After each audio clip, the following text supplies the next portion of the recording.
October 14th, 1943. 25,000 feet above the German countryside. The air up here is not air. It is a razor blade. It is a thin, crystalline element that freezes the moisture in a man's lungs and cracks the rubber of his oxygen mask. The temperature outside the thin aluminum skin of the B-17 Flying Fortress is 60 degrees below zero. Inside, it is not much warmer. The metal is coated in a delicate, deadly frost. Condensation from the crew's breath freezes instantly on their wool collars. Everything is brittle. Everything is cold. This is the view from the plexiglass nose of the bomber named R. Galsal. For the bombardier, Lieutenant Harold Fisher, it is a view of heaven and hell, existing in the same frame. Below is a carpet of pure, brilliant white clouds, an Arctic landscape painted by the morning sun. Above is a sky of the deepest, most impossible blue, a color that only exists at the edge of space. It is a place of profound, silent, godlike beauty. And then, the silence breaks. It starts as a puff of smoke, a single, dirty, black-gray smudge that appears from nowhere, hanging in the perfect blue. It is almost harmless, a magician's trick. Then another appears, and another, and another. A field of black roses blooming suddenly in the sky. This is the flak, and each black rose is a bouquet of 1,000 pieces of jagged, red-hot steel. An explosion designed to shred aluminum, sever control cables, and turn the young men inside the bombers into unrecognizable pulp. The plane lurches, a violent, gut-wrenching drop as the pilot fights the concussion waves. The sound arrives a second after the sight. A deep, percussive crump, crump, crump that you feel in your teeth, in the fillings of your molars. Shrapnel, spent and harmless, rattles against the fuselage like thrown gravel. But some is not harmless. One piece, no bigger than a finger, punches through the plexiglass next to Fisher's head with a sound like a firecracker. It screams past his ear and embeds itself in the bulkhead behind him. The silent beauty is gone. The sky is now a killer. This is the first circle of hell. The second is about to arrive. The call comes over the intercom, clipped, strained, a voice fighting for oxygen and composure. Top turret to crew, bandits, 12 o'clock high. Fisher looks up, past his bomb site, and he sees them. They are not dots. They are not specks. They are already too close. They are a swarm of silver sharks diving out of the sun. Focke-Wulf 190s, the butcher birds, the finest piston engine fighter in the world, and they are coming straight at them.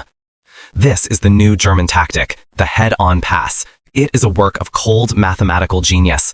The American planners had called this plane the Flying Fortress. They had armed it with 13 heavy machine guns, creating a box of defensive fire. But they had made one catastrophic miscalculation. They had assumed the enemy would attack from the rear, like in the movies, giving the waist gunners and the tail gunner time to bear down. The Germans did not do that. Their pilots, veterans of 4 years of brutal warfare, were not moviegoers. They were predators. They had studied their prey, and they had found the weak spot. Coming from the front, the B-17 presents the smallest possible target, and for the gunners in the nose and the top turret, it creates an impossible geometry problem. A plane approaching at 300 miles an hour, while you are flying at 200 miles an hour, closes a football field of distance every second. You do not aim at it. You aim at a point in empty space where it will be in 1 second. You lead it. You guess. You pray. The German pilot does not pray. He aims straight at the cockpit. He has a simple job. Kill the 2 men flying the plane. The bomber will do the rest. Fisher's hands are on his own .50 caliber machine gun. He swivels it, his movements stiff in the cold. He squints. The fighters are growing at an alarming rate. They are no longer sharks. They are demons. Their propeller discs hypnotizing circles of light. Their wing roots blinking with the bright yellow-white flashes of 20mm cannon fire. The shells arrive before the sound. The nose of our Galsal disintegrates. The plexiglass shatters, imploding in a blizzard of sharp plastic shards. The 60 below zero wind screams in, a physical force that rips maps from their clips and tears the breath from Fisher's lungs. He feels a sharp, hot pain in his cheek. He is bleeding. The entire bomber is shuddering, vibrating, as every gun that can bear opens fire. The sound is a deafening, all-consuming roar. The air fills with the smell of cordite, a bitter metallic perfume that stings the nostrils. But the tracers, the beautiful arching red lines of their own bullets, seem to float, to move in slow motion. The German fighters, by contrast, are moving at the speed of thought. They do not deviate, they do not evade. They hold the trigger down, a stream of high-explosive cannon shells walking across the bomber formation. Fisher sees the B-17 flying off their right wing, the lead banana, take the hit. It is not a dramatic Hollywood explosion. It is simply a coming apart. The cockpit vanishes in a flash of orange and black. The number 2 engine rips itself from the wing, tumbling away like a discarded toy. The entire left wing folds upwards, slowly, almost gracefully. And then the bomber cartwheels, its full load of bombs and 10,000 gallons of high-octane fuel finally igniting in a single, silent, blossoming fireball that is so bright, so intensely hot, it hurts to look at. 10 men, 10 lives, vanished in a single heartbeat. The German fighters flash through the formation, a storm of silver and black crosses, and are gone. They will climb, rearm in their minds, and do it again. This is the established solution. This is the American doctrine. A daylight precision bombing campaign, carried out by self-defending formations of heavy bombers. It is the core of the Allied air strategy. It is also, by October 1943, a suicide pact. The mission today is to Schweinfurt, to the ball-bearing factories deep in the heart of Germany. It will go down in the history of the 8th Air Force as Black Thursday. Of the 291 B-17s sent on the mission, 60 will be shot down. Another 17 will be so badly damaged they will have to be scrapped. Over 600 airmen will be lost, killed, wounded, or captured, in one day. This is the story we think we know, the story of courage, of sacrifice, of the bomber crews who flew into the fire day after day. It is a story of heroism, but it is also a story of a catastrophic failure, a failure of technology, of doctrine, and of imagination. But this is not that story. This is the story of how the entire, unshakable system of aerial warfare was turned on its head. It is the story of a solution so strange, so counterintuitive, that the enemy, when their spies first saw it, could not believe their eyes. They thought the Americans had gone insane. This is the story of how America, in the middle of a desperate war, began taking its brand new, state-of-the-art fighter planes straight from the factory and immediately started cutting them up, sawing them apart, seemingly turning them into scrap metal. This is the story of how that pile of scrap, that act of apparent madness, created a weapon that would not just save the bombers, but break the back of the entire Luftwaffe. This is the story of how a few overlooked mechanics and engineers, with no authority and no permission, invented a monster. To understand the madness, you must first understand the stakes. By late 1943, the Allied war effort in Europe was balanced on a knife's edge. The grand strategy, conceived by men like Generals Hap Arnold and Ira Eaker, was built on a revolutionary and uniquely American idea. While the British Royal Air Force, scarred by early losses, had committed to night bombing, area bombing that was less accurate but safer, the Americans believed in the power of daylight precision strikes. The concept was almost surgical. A force of heavy bombers, the B-17 Flying Fortress and the B-24 Liberator, would fly deep into Germany in broad daylight. They would use the legendary Norden bombsight, a mechanical computer of astonishing complexity, to drop their bombs with pinpoint accuracy, not on cities, but on the vital organs of the Nazi war machine. They would destroy the oil refineries, the submarine pens, the aircraft factories, the ball-bearing plants. They would bleed the Third Reich to death industrially. It was a bold, audacious plan, and it was all built on one single critical assumption, that the bombers could protect themselves. The B-17 was a marvel of 1930s engineering. It was packed with 13.5 caliber Browning machine guns, the most formidable defensive armament ever put on an airplane. The theory, developed at the Air Corps Tactical School in the clear, peaceful skies over Alabama, was that if these bombers flew in a tight, disciplined formation called a combat box, their overlapping fields of fire would create an impenetrable fortress of lead. Any attacking fighter would have to fly through a buzzsaw of bullets. The bomber, the theory went, will always get through. By the autumn of 1943, in the frozen, flak-torn skies over Germany, that theory was being shredded, along with the planes and the men inside them. The Luftwaffe was not the theoretical enemy of the Alabama war games. It was a hardened, intelligent, and adaptable fighting force. German fighter leaders analyzed the American tactics and developed brutally effective counters. They saw that the bomber's greatest firepower was concentrated on its flanks and rear. So they attacked from the front, a 12 o'clock level pass that was terrifyingly fast and exploited the bomber's relatively light forward armament. They packed their fighters with heavy cannons that could tear a B-17's wing off with a single, well-placed burst. The established solution was failing, catastrophically. The self-defending bomber formation was a myth. What the 8th Air Force needed was fighter escort, fighters that could fly with the bombers all the way to the target and all the way back. A protector, a shepherd for the flock. And they had one, the Republic P-47 Thunderbolt. It was a beast of a plane. Big, rugged, heavily armed, and incredibly fast at high altitude. In a dogfight with a Focke-Wulf 190, it could more than hold its own. But it had one crippling, fatal flaw. It was thirsty. Its powerful Pratt & Whitney engine drank high-octane aviation gasoline at an alarming rate. It had the performance, but it did not have the legs. The P-47s could escort the bombers from their bases in England, but only as far as the German border. Then, at the moment the bomber crews needed the most, at the moment the German fighters were rising to meet them, the Thunderbolts would have to turn back, low on fuel. The bomber crews called them the Little Friends, and they watched them go with a feeling of deep, profound abandonment. For the rest of the mission, they were on their own. This was the institutional problem. The system, the United States Army Air Forces, was trapped by its own doctrine. General Eaker and the other leaders of the 8th Air Force were true believers. They were bombermen. They had built their careers on the theory of strategic daylight bombing. To admit it was failing was to admit their entire philosophy of air power was wrong. Their response to the horrific losses was not to change the strategy, but to double down. They called for more bombers, more crews. They believed that if they could just put enough planes in the air, the sheer numbers would overwhelm the German defenses. The losses were tragic, they argued, but they were a necessary price for a war-winning strategy. This institutional arrogance was sending thousands of young men on missions from which they had a statistically low chance of returning. A crewman's tour of duty was 25 missions. In late 1943, the odds of completing that tour were less than 1 in 4. The bomber bases in East Anglia were becoming haunted places, filled with empty bunks and silent footlockers.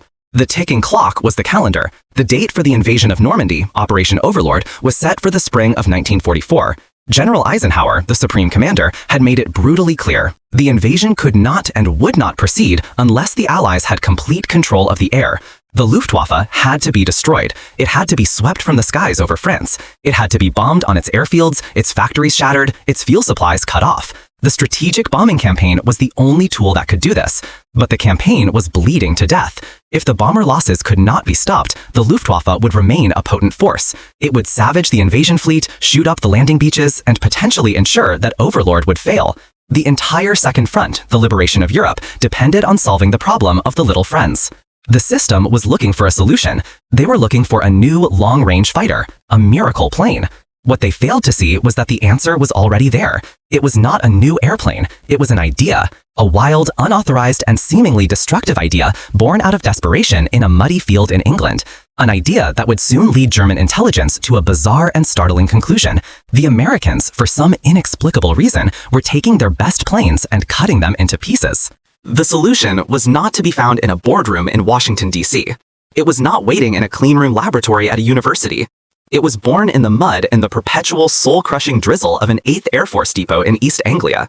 Places with names like Wadisham and Debden. These were not the glorious airfields of the newsreels. They were sprawling, temporary cities of Nissen huts and hastily poured concrete, islands of America dropped into the ancient green landscape of the English countryside. And here, the war was not a matter of maps and strategy. It was a matter of hydraulics, of rivet guns, and of washing blood out of cockpits. This was the world of the ground crews, the enlisted men, the mechanics, the armorers, the fitters. They were the men who were not heroes. They did not fly the missions. They did not have their pictures in the paper. They were a legion of greasy, cold, perpetually exhausted men who worked 16-hour days in the open, their hands raw and cracked from the cold and the solvents. They were, in the great hierarchical pyramid of the Army Air Forces, the absolute bottom. They were low status, overlooked, and for the most part, invisible. But they had a perspective that the generals did not. When a B-17 returned from a mission, the generals saw a data point, a single surviving aircraft. The ground crews saw the reality. They saw the jagged, fist-sized holes from the 20mm cannons. They saw the control cables hanging by a single frayed thread. They saw the engines seized and blackened by fire. They saw the smeared, frozen blood on the instrument panels. They were the men who had to repair the horror. They were the priests who administered the last rites to the machines, and by extension, to the boys who flew them. Among these men was a type, a particularly American type, the tinkerer, the man who had grown up taking apart a tractor engine, who had built a hot rod in his father's garage. He was not a credentialed engineer with a slide rule. He was a master of the practical, a connoisseur of the possible. He did not read blueprints. He read machinery. One such man was Major Cass Hough, a supply depot commander. He was an officer, yes, but he was not a West Point man. He was a pre-war air racer, a test pilot, a man who understood airplanes not as symbols of power, but as collections of problems to be solved. His domain was the scrap heap, the depot where badly damaged planes were sent to be either miraculously resurrected or cannibalized for parts. He was surrounded every day by the evidence of the 8th Air Force's failing doctrine. This was his unique, on-the-ground eureka moment. It was not a single flash of insight. It was a slow, grinding realization built from 1,000 observations. He saw the P-47 Thunderbolts taxiing back to their hardstands after a mission, their pilots slamming their canopies open in frustration, their fuel gauges kissing empty after a mission that was, for the bombers they were supposed to protect, not even half over. And he saw the bombers, or what was left of them, limping home hours later, shot to pieces, alone. The problem was simple. It was gas. The solution, in theory, was also simple. External fuel tanks, drop tanks. The P-47s were already using them. They were 75-gallon paper and plastic tanks that were strapped to the belly of the fighter. They were a start, but they were not enough. They were too small, they were unreliable, they were a band-aid on a hemorrhaging wound. To get to Schweinfurt and back, to Berlin and back, the little friends needed more, a lot more. The official system was working on it. Back in the States, engineers were designing new, larger tanks. They were testing them, refining them, putting them through committees. The solution was coming, in 6 months, maybe 8. But the bomber crews did not have 6 months. They were dying now. Hough and the mechanics under him, the sergeants who knew every bolt and wire of a P-47, looked at the plane, and they saw what the designers in their comfortable offices did not. They saw empty space. They saw potential. The existing drop tanks were mounted on the belly, but the wings were strong. What if, they thought, you could hang a tank under each wing, in addition to the one on the belly? And what if those tanks were not the small 75-gallon models? What if they were bigger? What if they were the 150-gallon tanks designed for the P-38 Lightning, a plane that was not even being used in England? This was the idea. Not a new plane, just a new way of using the old one. A way to turn the short-legged P-47 into a long-haul marathon runner. It was a work of simple, brutal battlefield logic. And when they took it up the chain of command, it was a disaster. The idea was dismissed. It was laughed at. The established leadership, the engineering officers, the men who lived by the book, were horrified. You want to do what? Hang 2 unauthorized, untested, 2,000-pound fuel tanks on the wings of a P-47? They pulled out the manufacturer specifications. They pointed to the load limits, the stress tolerances. They talked about aerodynamics, about the center of gravity. They said the plane would be unstable. They said it would be a death trap. They said it was a stupid, reckless idea from a bunch of grease monkeys who had no idea what they were talking about. The system, in its infinite, by-the-book wisdom, said no. This was the catalyst. Another mission report, another list of names, another day watching the Thunderbolts turn for home, leaving the bombers to their fate. The official solution was to wait. The official solution was to accept the losses. For Cass Hough and the men on the ground, that was not a solution. It was a betrayal. They were going to break the rules. This was the unauthorized test. It was not a formal proposal. It was a conspiracy, hatched in a cold, damp hangar, away from the eyes of the colonels. Hough used his authority as a depot commander to do something that bordered on sabotage. He found a P-47. He and his team of sergeants, the unnamed, uncredentialed tinkerers, wielded it into a maintenance bay, and they began to perform surgery. This was the new tactic. This was the invention. It was an act of profound mechanical heresy. They took the wing pylons from a wrecked P-38. They took a brand new P-47, a machine that had just been shipped from the factory in America, a perfect $1 million piece of technology, and they started cutting into it. Imagine the scene, the hiss of the welding torch, the high-pitched scream of a drill biting into fresh aluminum. They were not following a manual. There was no manual. They were improvising, using their years of experience, their intimate physical knowledge of the machine. They ran new fuel lines, bypassing the official system. They jury-rigged new release mechanisms. They were taking a purebred racehorse and turning it into a mule, a beast of burden, laden with panniers of precious gasoline. To an outside observer, particularly a German spy watching from a distance, it would have looked like an act of pure madness. They were destroying a new airplane. They were scrapping it. They bolted the big, ugly 150-gallon tanks to the wings. The plane looked wrong. It looked monstrous. A graceful killer turned into a lumbering, pregnant sow. It was a Franken-plane, an ugly, unauthorized, bastardized machine that the manufacturer would have disowned and the high command would have condemned.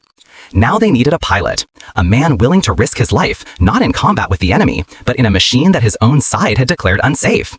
They found their man, a test pilot, a man with the quiet courage and calculated recklessness that the job required. He listened to the mechanics. He looked at the plane.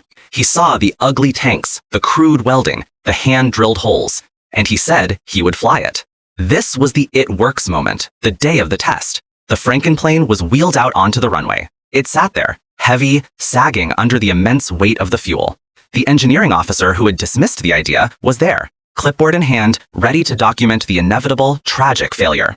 The pilot climbed in. He started the big radial engine. It coughed to life in a cloud of blue smoke. He taxied to the end of the runway. The tower gave him the green light. He pushed the throttle forward. The plane did not leap into the air. It struggled. It seemed to run for miles, eating up the concrete, fighting against the insane weight of the fuel. It looked like it would never lift off. The naysayers were already shaking their heads. Then, at the last possible second, the wheels lifted. The ugly plane was airborne. It climbed, slowly, sluggishly, its wings visibly flexing under the strain. And it flew. It disappeared into the gray English sky, and the waiting began. An hour passed, then 2. The normal combat endurance of a P-47 with its standard tanks was just over 2 hours. The pilot was now flying on borrowed time, on a fuel system invented by a handful of sergeants. 3 hours. 4. The men on the ground stared at the empty sky. The mood in the control tower turned grim. The engineering officer was already drafting his report on the unauthorized experiment and the loss of a pilot and an aircraft. 5 hours. It was over. He had gone down somewhere. In the Channel, in the North Sea. The experiment was a failure. A fatal, tragic failure.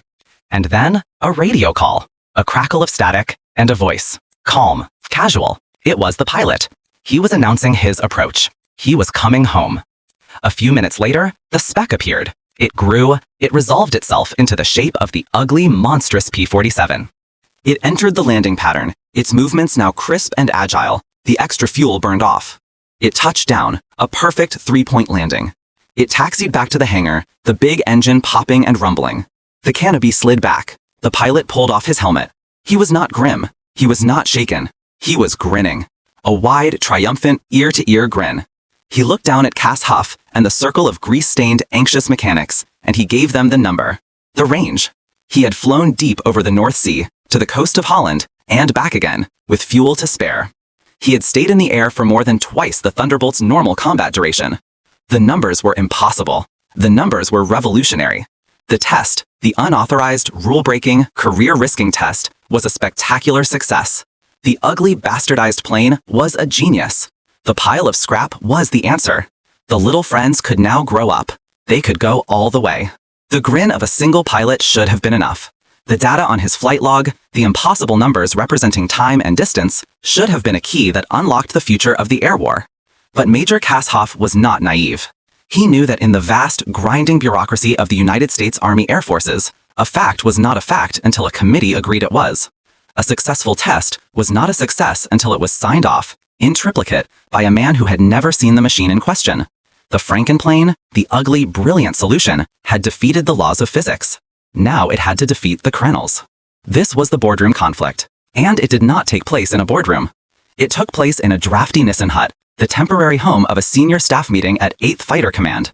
The air was thick with the smell of damp wool, kerosene from the heater, and stale cigar smoke.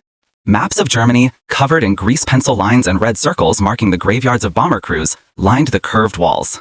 Here, the war was an abstraction, a game of logistics and projections. Hough stood before them, a practical man in a room of theorists. He was an officer, but he felt like an intruder, a mechanic who had accidentally wandered into a faculty meeting. He laid out his case. He did not use soaring rhetoric. He used numbers. 5 hours of flight time, a combat radius extended by hundreds of miles. He presented the pilot's report. The plane was sluggish on takeoff, a bit of a pig in the initial climb, but once it reached altitude and burned off some of the extra fuel, it was still a P-47. It was still a killer. He explained the modification, the simple, direct logic of it. They had a problem of range. He had added range. He was met with a cold, hostile silence. The attack was led by a full colonel, a man with a sharp, neat mustache and the perpetually irritated expression of someone for whom the real world was a constant disappointment. He was an engineer by trade, a man who believed in slide rules and manufacturer's specifications. He saw Hough not as an innovator, but as a vandal. He began his dissection, his voice dripping with condescending patience, as if explaining a complex equation to a child. He called the test a reckless, unscientific stunt. He said the data from a single flight was anecdotal, meaningless. He held up a copy of the P-47's technical manual as if it were scripture. He read aloud the maximum takeoff weight, the load tolerances for the wings. He said, with undisguised contempt, that what the Major and his grease monkeys had done was not engineering, it was a crime against the aircraft. He asked Hough if he had calculated the altered stress dynamics on the main wing spar. He asked if he had run wind tunnel tests on the new aerodynamic profile. Hough had to admit he had not. His wind tunnel was the English sky. His stress calculation was the fact that the wings had not fallen off. The colonel seized on this. He painted a picture for the other officers in the room. He described a squadron of these monstrosities. He said they would be slow, clumsy, unable to accelerate, unable to climb. They would not be fighters. They would be targets. He imagined a flight of nimble, aggressive Focke-Wulfs diving on these overburdened, fuel-laden planes. He said it would not be a dogfight, it would be a slaughter. He argued that Hough's idea would not save the bombers. It would simply get more fighter pilots killed. This was the system speaking, the voice of institutional inertia. The established doctrine was that a fighter was a weapon of offense. Its purpose was speed, agility, and firepower. It was a rapier designed to seek out and destroy its opponent. Hough's invention, this long-range escort, turned the rapier into a shield. It was a defensive concept. And to the aggressive, offensive-minded culture of the Army Air Forces, defense was a form of cowardice. The colonel did not say the word, but it hung in the air.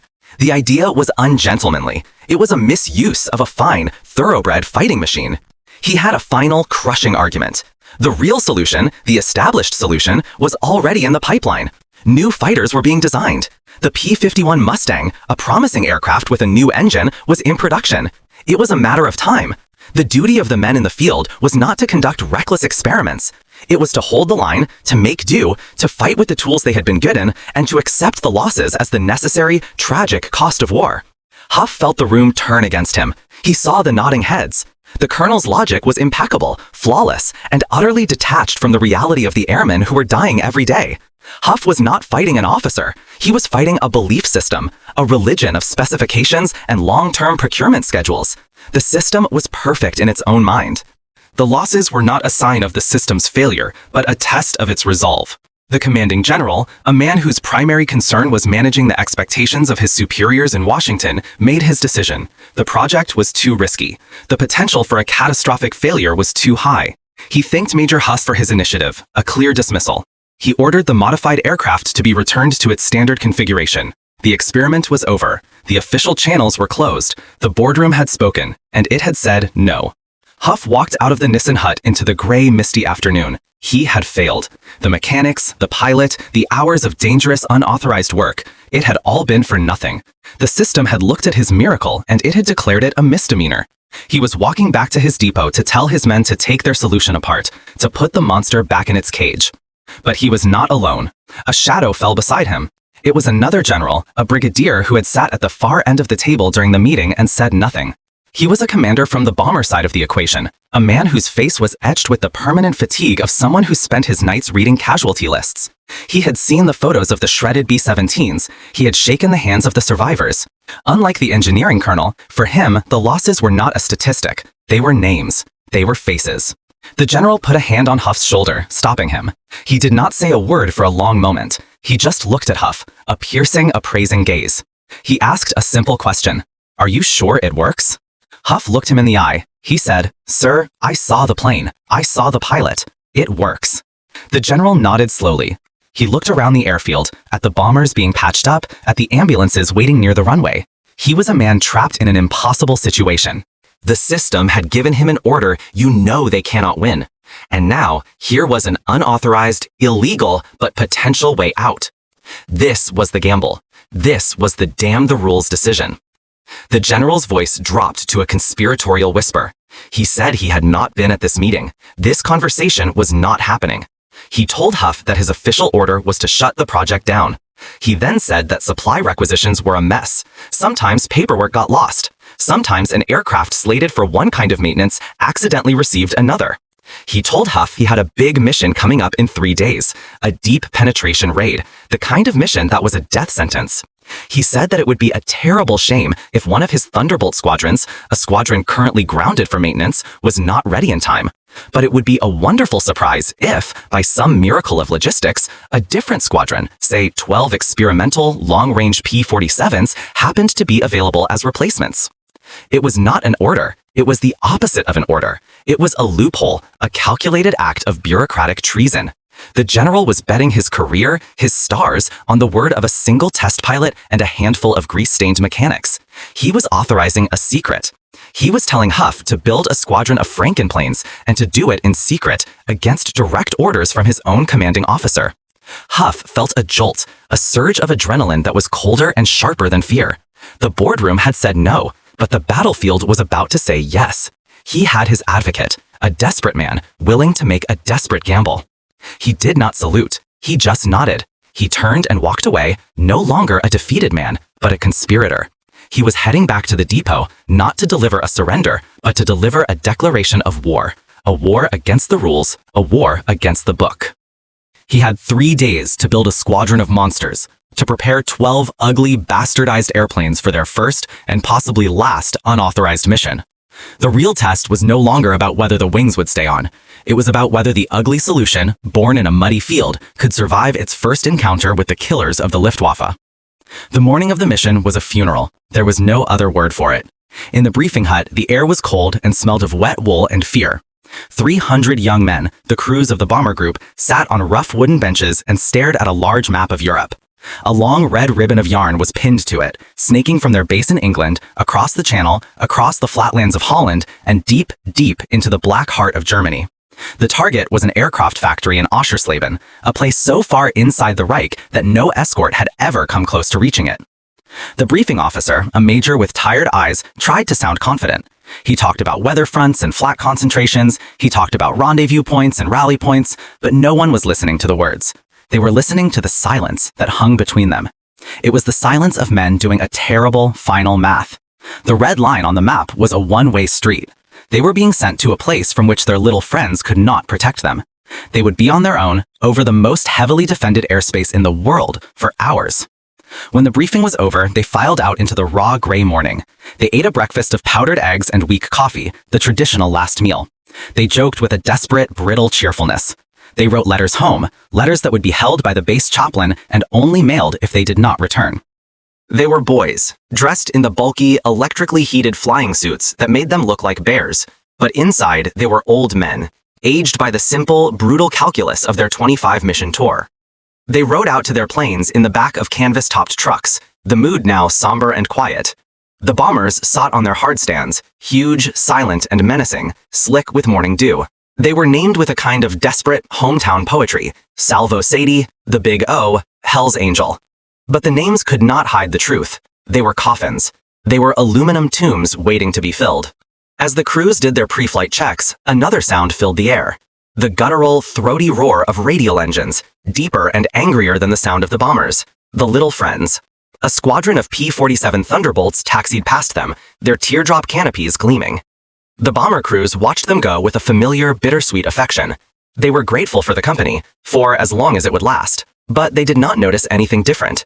From a distance, the 12 planes looked like any other P-47s. They did not see the crude welds on the wing pylons. They did not see the slight, almost imperceptible sag of the wings under the weight of the monstrous, unauthorized fuel tanks. They saw their guardians, their temporary shepherds, and they wished them well. Across the North Sea, in a concrete bunker buried in a German forest, the plotters of the Luftwaffe's air defense network were also watching, not with their eyes, but with the electronic gaze of their Freya radar stations. They saw the bomber formation assembling over England. They saw the fighter escort joining them. The German controllers were calm, professional, unconcerned. They had seen this 100 times. This was a predictable, almost ritualistic dance. The German officer in charge of the sector, an Oberst with a dueling scar on his cheek, took a sip of his coffee. He was a veteran of the Battle of Britain, of the Eastern Front. He held the American airmen in contempt. He found their strategy of daylight bombing to be idiotic. a form of arrogance that bordered on a racial characteristic. They were cowboys, loud, undisciplined, and, most importantly, predictable. He knew with absolute certainty what would happen next. The little friends would bring the bombers to the border, and then, like clockwork, they would turn and run, their fuel tanks empty. At that moment, and not a second before, he would unleash his wolves. His wolves were the pilots of Jagdgeschwader 1. They sat in the cockpits of their Focke-Wulf 190s on airfields across Holland and Germany, waiting. They were not boys. They were seasoned hunters, the survivors of years of aerial combat. They were the masters of the head-on pass, the high-speed, high-deflection shot. They knew the B-17's blind spots. They knew how to kill it efficiently, with a minimum of ammunition and a maximum of terror. They were arrogant, confident, and lethally proficient. They listened to the radio chatter, tracking the American formation. They were waiting for the signal they always heard, the moment the escort turned for home. The American bomber stream crossed the coast of Holland. Below them, the landscape changed from the gray-green of the sea to the neat, geometric patchwork of the fields. And with the change in scenery came a change in the air. The first black puffs of flak began to appear, distant and harmless at first, then closer, thicker, more personal.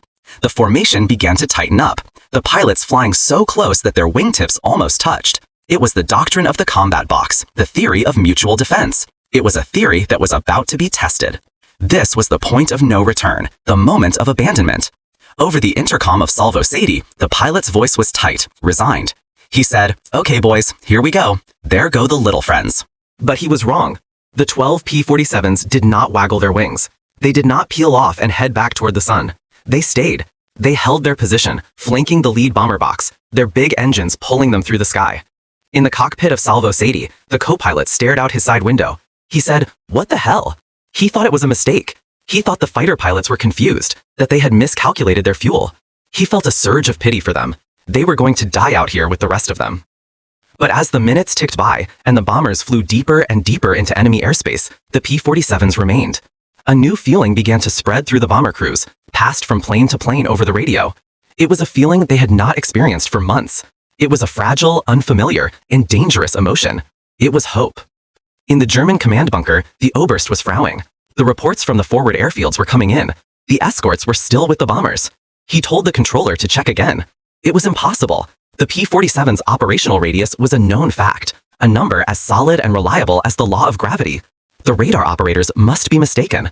The pilots must be seeing ghosts. He refused to scramble his fighters. He would not waste the fuel. He would wait for the inevitable. The Americans were clever, he thought. This was a trick, a feint. They were trying to draw his fighters up too early. But the reports kept coming. The bomber stream was now over Germany proper, and the P-47s were still there. The Oberst's confidence began to crack. A sliver of doubt, cold and sharp, entered his mind. He could wait no longer. He grabbed the microphone. He gave the order. Alarm start. Scramble. All units.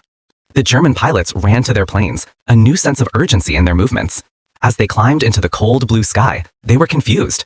They were supposed to be the hunters, ambushing a defenseless herd. But the herd was not defenseless. The sheepdogs were still there. It did not make sense, but it did not matter. A P-47 was a P-47. And a P-47, burdened with the extra weight of a full combat load and, presumably, extra fuel, would be slow. It would be a pig. This would not be a slaughter of bombers. It would be a slaughter of fighters instead. The German Staffelkapitän, a young ace with 30 kills painted on his rudder, was the first to see them. He led his flight of 8 Focke-Wulfs out of the sun, positioning himself for the perfect head-on pass against the lead bomber box. But his path was blocked by 4 Thunderbolts. He sneered. He would teach these foolish cowboys a lesson. He singled out the last P-47 in the formation.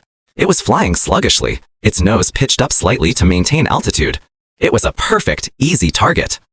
He rolled his FW-190 onto its back, pulled the stick into his stomach, and began his dive. The P-47 grew in his gun sight.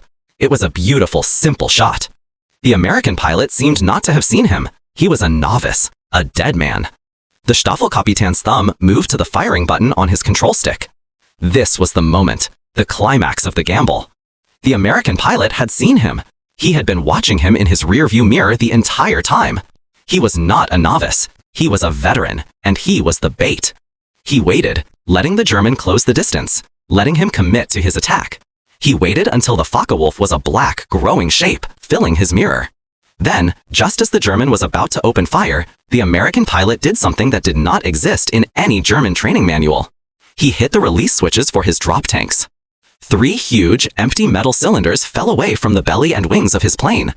In an instant, the P-47 shed over 1,000 pounds of dead weight and aerodynamic drag. The effect was not subtle, it was explosive. The lumbering, sluggish pig of an airplane was transformed. It leaped forward as if kicked by an invisible boot. It was a Thunderbolt again. It was a killer. The German ace was in a state of profound shock. The target he had been aiming at, the one that was sitting fat and slow in his gun sight, had suddenly, magically, accelerated. It had shot forward, completely ruining his angle of attack. His cannon shells, fired in a moment of surprise, ripped through empty air. He flashed past the P-47, his own speed carrying him through. And then his blood ran cold. He had made the single deadliest mistake a fighter pilot can make. He had overshot his target. He was now in front of the enemy. He hauled back on the stick, trying to pull his Focke-Wulf into a climb, his mind struggling to process what had just happened. Where did that speed come from? It was impossible. He did not have time to find an answer. The P-47, now light and clean, was on his tail. The American pilot did not have to be a genius. He just had to point his nose and hold down the trigger. A torrent of fire, the combined output of 8 heavy .50 caliber machine guns, slammed into the German fighter. It was like hitting a brick wall. The Focke-Wulf's canopy shattered. Its engine exploded in a spray of black oil and orange flame. The plane tumbled out of the sky, a smoking, mangled piece of scrap metal. The ace was dead before he hit the ground. All across the sky, the same scene was being replayed. The arrogant advance of the Luftwaffe was turning into a panicked, disorganized retreat. The German pilots, expecting to find slow, clumsy targets, were instead met by fighters that could suddenly and impossibly shed their skins, transforming from prey into predators. Their perfect system, their well-practiced tactic of the head-on pass, was dismantled. They were being shot down, not by a miracle weapon, but by a simple, brutally effective idea, a pile of scrap. For the men in the bombers, it was a revelation. The terror of the head-on pass, the sight of their friends' planes exploding, was gone. Instead, they were watching a spectacle. They were watching their little friends, their saviors, tear the Luftwaffe to pieces.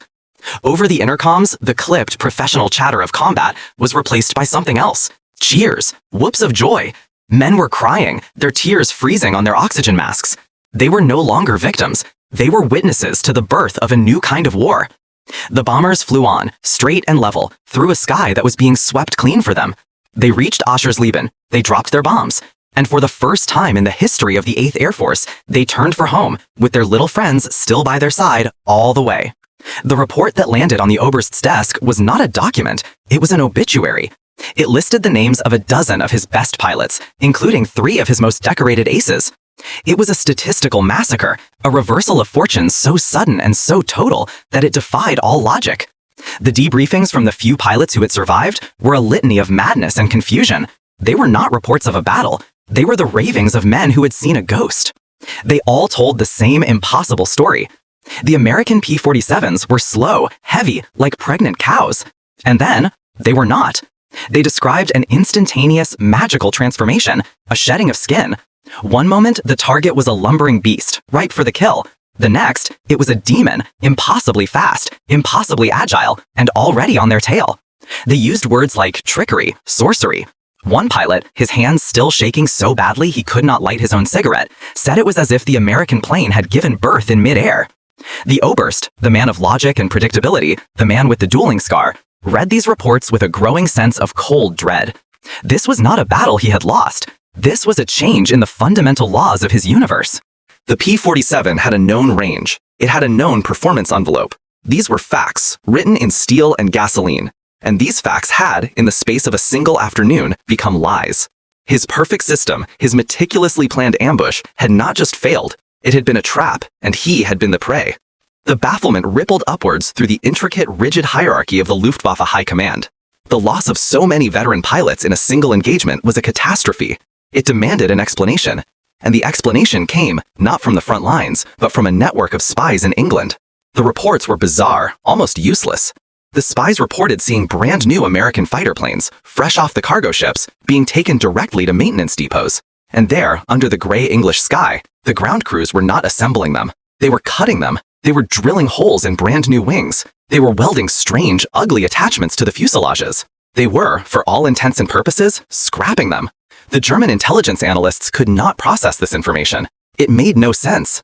It was the action of a desperate, failing enemy. An army that had run out of parts, that was cannibalizing its new machines to keep its old ones flying. It was a sign of weakness, of a logistical breakdown. They wrote their reports with a kind of smug satisfaction. The American industrial machine, they concluded, was cracking under the strain. They could not have been more wrong. They were observing a revolution and diagnosing it as a disease. They could not conceive that the Americans were not destroying their planes. They were evolving them.